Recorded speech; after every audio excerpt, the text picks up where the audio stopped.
आइए दोस्तों, अब हम बात करें अगस्त प्रस्ताव को लेकर। देखिए, अगस्त प्रस्ताव, जिसे अंग्रेजी में आप अगस्त ऑफर के नाम से जानते हैं, यह नाम सिर्फ इसलिए दिया गया था क्योंकि यह प्रस्ताव अंग्रेजी हुकूमत के द्वारा भारतीय लोगों को दिया गया था अगस्त के महीने में। एग्जैक्ट तारीख थी 8 अगस्त और साल था 1940। इस तारीख को यह प्रस्ताव दिया गया और इस कारण से इसका नाम अगस्त ऑफर रखा गया। अगर इस टॉपिक को देखना है दोस्तों, तो इसमें कुछ चीजें हमें याद रखनी पड़ती हैं। सबसे पहली बात यह है कि भाई ये जो प्रस्ताव है यह दिया क्यों गया, क्या वजह थी जो इस प्रस्ताव को अब अंग्रेजी हुकूमत देने के लिए मजबूर हो गई है।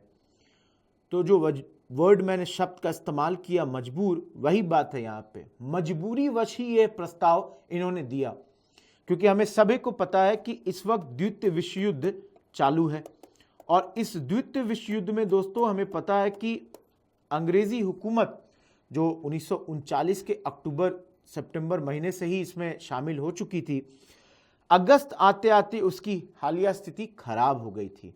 अंग्रेजी हुकूमत की स्थिति खराब है क्योंकि पूरे यूरोप की ही स्थिति खराब है। यूरोप में किनकी स्थिति खराब है?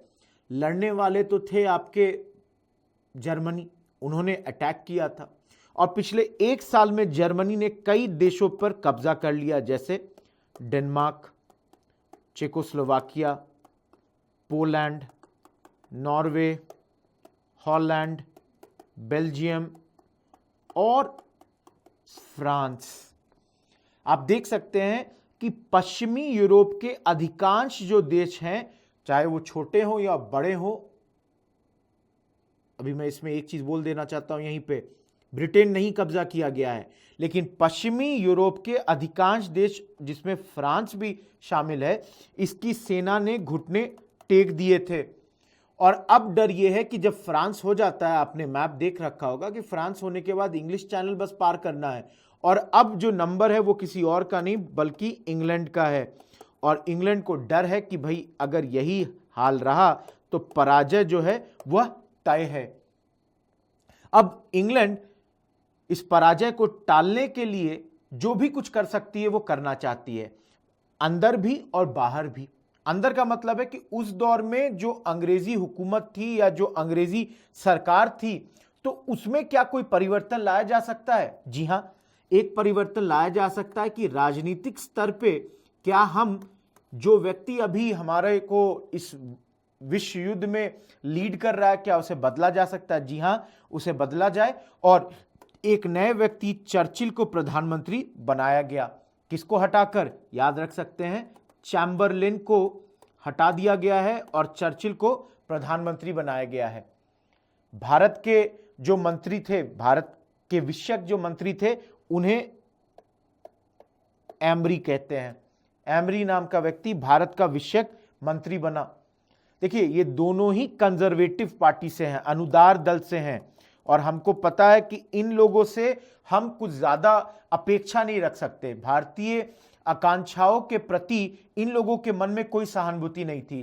तो इनके मन में सहानुभूति तो नहीं है, लेकिन एक समझौता करने की प्रवृत्ति जरूर है। इन्हें पता है कि कुछ मांगों को मानना पड़ेगा, भारत की कुछ मांगों को मांगा जाए, भारत को किसी प्रकार संतुष्ट किया जाए, क्योंकि यूरोप की बिगड़ती अंतर्राष्ट्रीय स्थिति अब ब्रिटेन के पास बहुत चीजें छोड़ नहीं रही थी।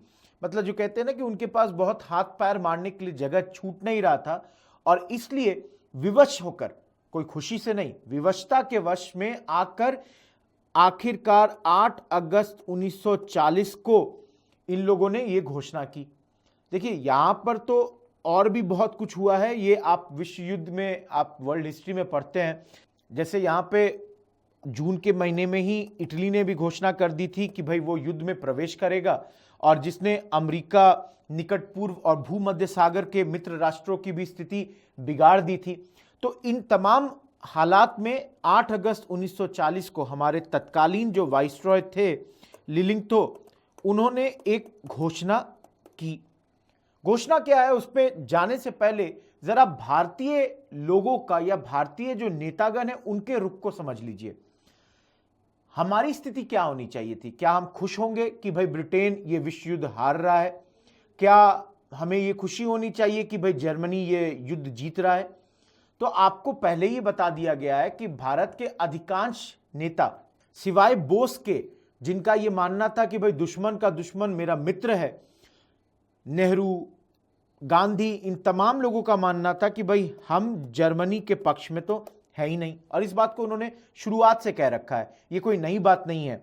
गांधी पूरी तरह से स्पष्ट कर दे रहे हैं कि वो कभी भी नहीं चाहते कि भारत की स्वतंत्रता ब्रिटेन के विनाश के दम पर आए।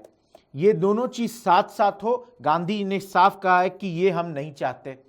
और वहीं अगर नेहरू की बात की जाए तो उन्होंने तो साफ कह रखा है कि भाई हम नाजीवाद के बिल्कुल विपरीत है।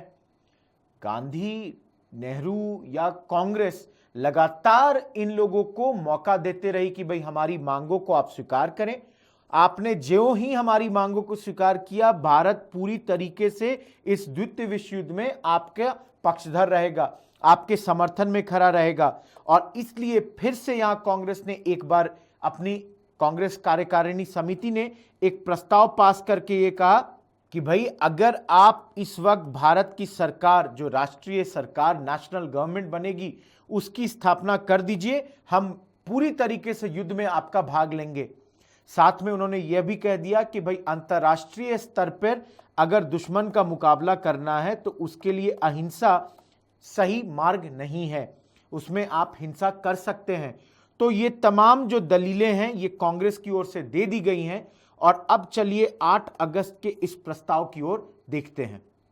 तो देखिए दोस्तों, 8 अगस्त 1940 के इस प्रस्ताव में सबसे पहली बात यह कह दी गई कि ये जो कांग्रेस की मांग है कि एक राष्ट्रीय सरकार का गठन हो, हम इस चीज को नामंजूर कर रहे हैं।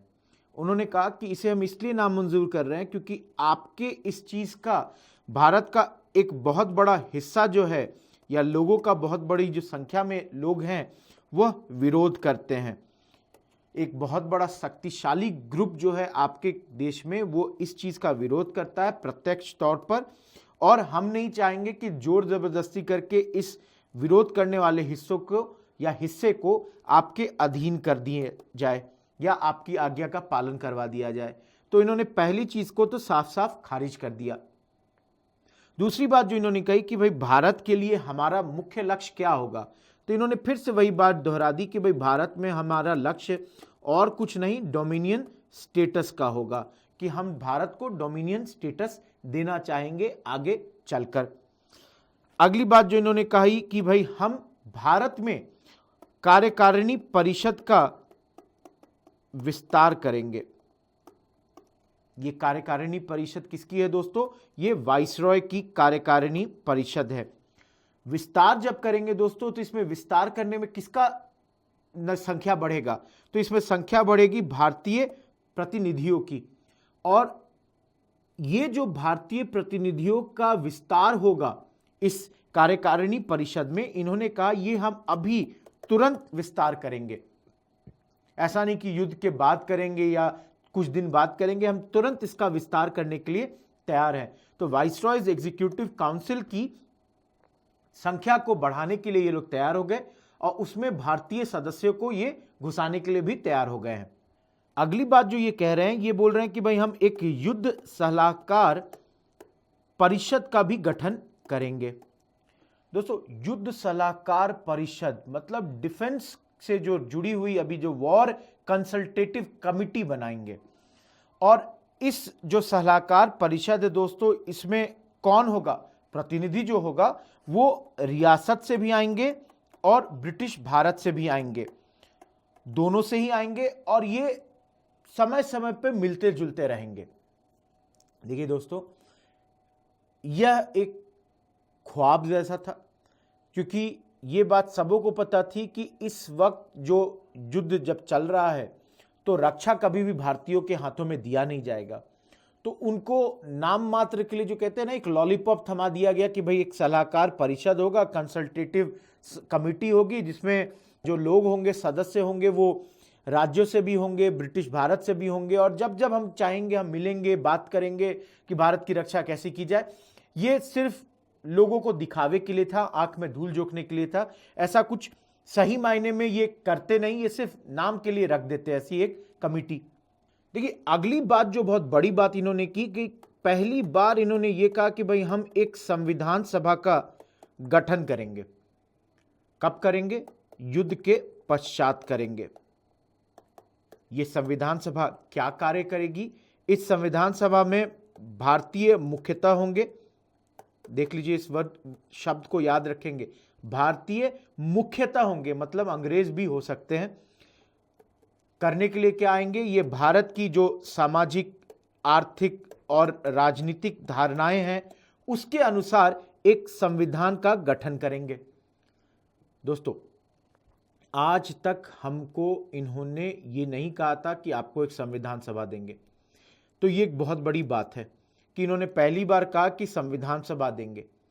ये जरूर है कि यहां पर अभी भी भारतीय मुख्यतः ही होंगे, लेकिन ये तो हुआ कि भारतीयों को मुख्यतः यहां पे मौका दिया जाएगा।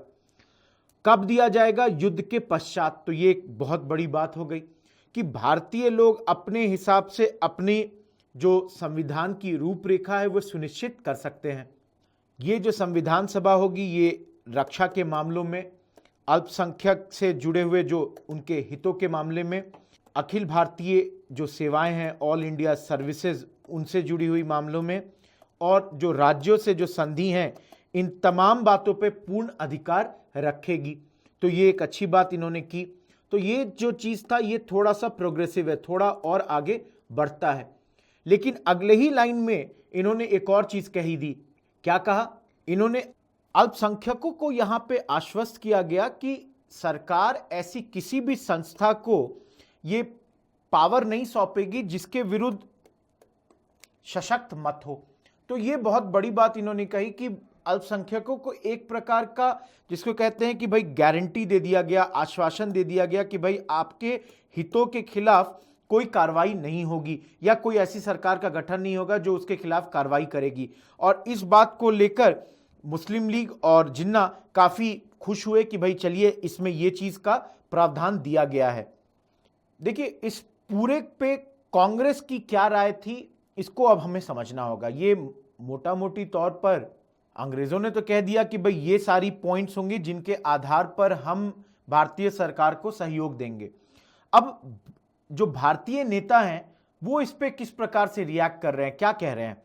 तो सबसे पहली बात यह है कि यहां पर हमें दुख इस बात का हुआ कि आप संविधान की बात तो करते हैं, लेकिन इस संविधान का प्रारूप कैसा रहेगा, ये किस प्रकार का होगा, इस पे कोई बातचीत नहीं आपने की। तो यहां पर अंग्रेजी हुकूमत ये बहुत सीधा कहती है कि भाई देखिए इस वक्त हम खुद अपने अस्तित्व की लड़ाई लड़ रहे हैं और ऐसे में भारत के मूल संवैधानिक मुद्दों को सुलझाने का भाई हमारे पास समय नहीं है, मादा नहीं है, हम इस चीज में अभी नहीं जाने वाले। गांधी और नेहरू दोनों ने इस अगस्त के जो प्रस्ताव था इसका विरोध किया। कांग्रेस तो इस प्रस्ताव को ना कर ही चुकी है, गांधी और नेहरू भी इसका विरोध कर रहे हैं कांग्रेस के अंदर में। नेहरू कह रहे हैं कि भाई ये जो डोमिनियन स्टेटस का गाना आप गा रहे हैं ये तो अप्रासंगिक हो चुका है, हमने कब इसकी बात की, हम तो पूर्ण आजादी की ओर चल चुके हैं लाहौर के अपने अधिवेशन के समय से ही, तो आप इसकी बात क्यों कर रहे हो, हमें ये नहीं चाहिए। वहीं गांधी क्या कह रहे हैं कि भाई ये जो आपने अगस्त का प्रस्ताव दिया इसने सिर्फ एक काम किया कि इसने आपके बीच, जो आप उपनिवेशी शासक हैं और जो हम राष्ट्रवादी नेता हैं, इसके बीच की जो ये खाई थी इसे और चौड़ा आपने कर दिया है। तो ये जो अगस्त प्रस्ताव है इसका विरोध तमाम लोग कर रहे हैं। सिर्फ अगर कोई खुश है तो लीग है, क्योंकि अल्पसंख्यकों को आश्वासन दिया गया है। थोड़े दुखी में है क्योंकि इनका जो झुंझुना है पाकिस्तान नाम का वो अभी तक नहीं माना गया है और पाकिस्तान की मांग को अभी तक स्पष्ट रूप से स्वीकार नहीं किया गया है, तो इसलिए ये थोड़े से दुखी हैं और इसलिए कह रहे हैं कि भाई एक ही रास्ता है, एक ही उपाय है कि पाकिस्तान बनाइए, भारत का विभाजन कीजिए और इस गतिरोध को समाप्त कीजिए। तो ये बातें मुस्लिम लीग कर रही है। देखिए तो इसमें अगर इस प्रस्ताव की बात करें तो दोस्तों एक चीज तो दिख गया कि अंग्रेजों ने अपनी फूट डालो और रणनीति जो इनकी होती थी कि राज करो, इस पे फिर से काम कर दिया है। कैसे काम किया? फिर से मुस्लिम लीग को एक झुंझुना थोड़ा सा दे दिया, उन्हें खुश कर दिया और इस नीति में जो ये प्रस्ताव था अगस्त का, उसमें इस नीति को बिल्कुल इन्होंने साफ कर दिया। और इस पे जैसे नेहरू उस दौर में कहते भी हैं कि ये कुछ नई बात नहीं है, साम्राज्यवाद की ये पुरानी परिभाषा है और इसकी विषय वस्तु में कोई खास परिवर्तन नहीं आया है। फिर से उन्होंने फूट डालो और राज करो की रणनीति अपना ली है। मुस्लिम लीग को थोड़ा कुछ दे दिया है जिससे वो खुश रह सके, और भारतीय लोगों को जिस प्रकार की आकांक्षाएं थी, उनकी राष्ट्रीय जो जनमत था या राष्ट्रवादी जो हमारा जनमत था, उसकी भावनाओं को इन्होंने किसी भी प्रकार से संतुष्ट नहीं किया, क्योंकि हमारी जो मांगे थी, मूल मांगे थी कि भाई अभी प्रजातांत्रिक सरकार बनाइए, इसको तो इन्होंने बिल्कुल ही अनसुना कर दिया है। तो ये तमाम बातें थी आपकी अगस्त के प्रस्ताव के सिलसिले में।